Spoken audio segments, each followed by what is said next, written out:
And the challenging thing was that I never acted with the guy who played the Indian, Lightfoot. He worked at night and I worked during the day, um, in different locations.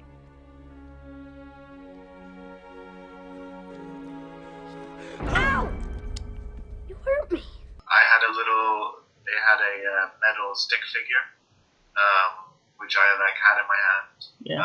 or in the cupboard or whatever, but I was basically acting to an empty space. It maybe sounds difficult, but really you're on a stage that is, looks like a bedroom, but when you take a step back, there are obviously all of the lights and cameras and maybe 50 people. So you already have to imagine quite a lot. Yeah.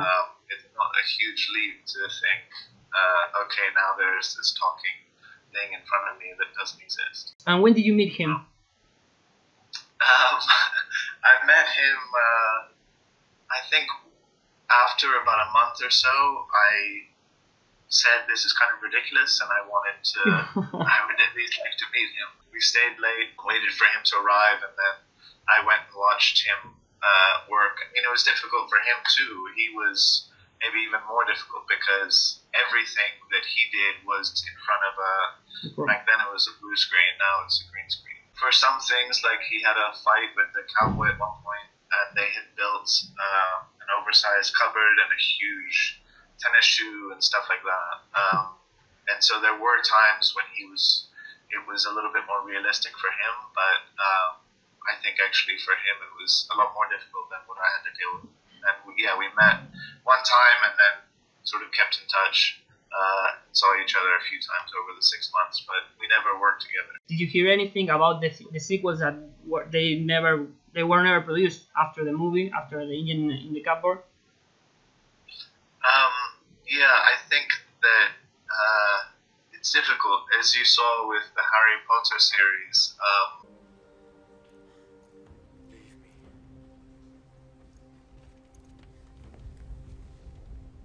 If you don't make the film straight away, the kids grow up so quickly. Like puberty happens, and 12 years old compared to 15 years old is huge. Or 9 years old to 12 years old.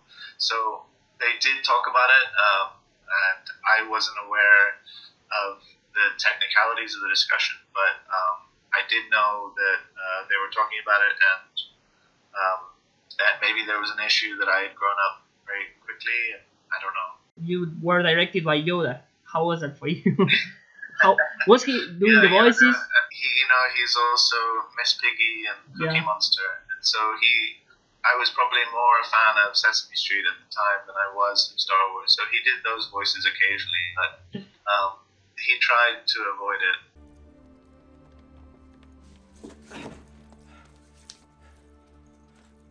Do you see a way? Is there a hole? As I mentioned, it was particularly difficult with my family being so Yeah. far away. Yeah. And there were times when I didn't want to work. And there was one day in particular, I had just gotten off the phone with my mother, and they came and knocked, after I hung up, they came and knocked on the door, and they said, "We're ready for you on set." And I said, "No, I'm not going to work today." We got work. I don't really want to do the work today. I don't really want to do the work today. I don't really want to do the work today. I don't want to do the work today.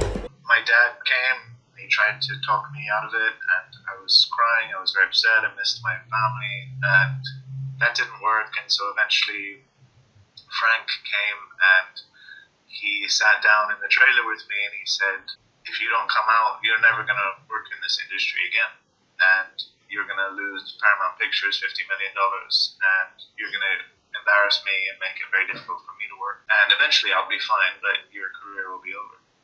And I was 9 years old. Just too much information. Yeah, but it worked. Still today, he's one of my very close friends. I mean, if I hadn't had a different director, I mean, I just can't imagine anybody else helping me through that. He was fantastic.